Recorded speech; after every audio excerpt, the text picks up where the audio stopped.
Well, it's been a tough day for some of my Kiss fan friends. Uh, Rich Whittington, Jamie Gainey, a bunch of people that I'm friends with.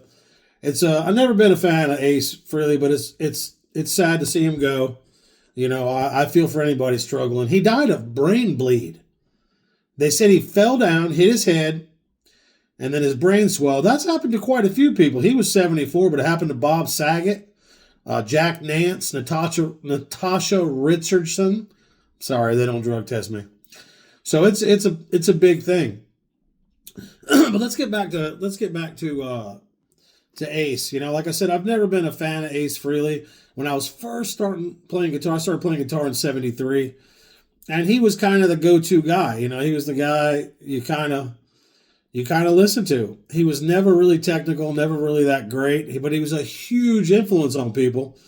And let me tell you what, man, Ace wasn't doing so good financially not long ago. I know a pawn shop in Jersey where he went to sell a '59 Les Paul so he could go to the casinos with some chick. And this was just a few years ago, man. This was like 2010, 2012.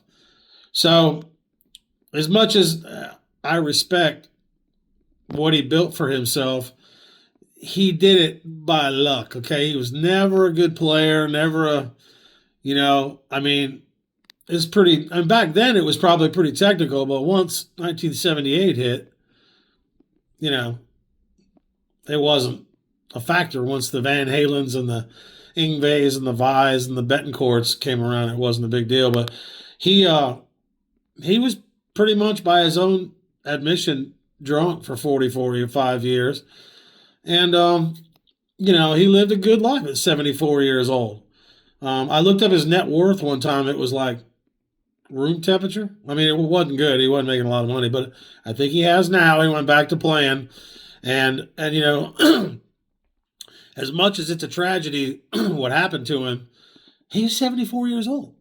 I mean, that seems like it's kind of up there. I watched him play with one of those late night bands the other night. It was either Jimmy Kimmel or Fallon or somebody, and he played "I'm back in the New York groove." Cool song, right? Horrible, sounded terrible. But like I said, it's a sad thing for him to go. All my Kiss fans, my condolences, and please stop hitting your head when you get older. Don't do that. It never works out good. It's just not.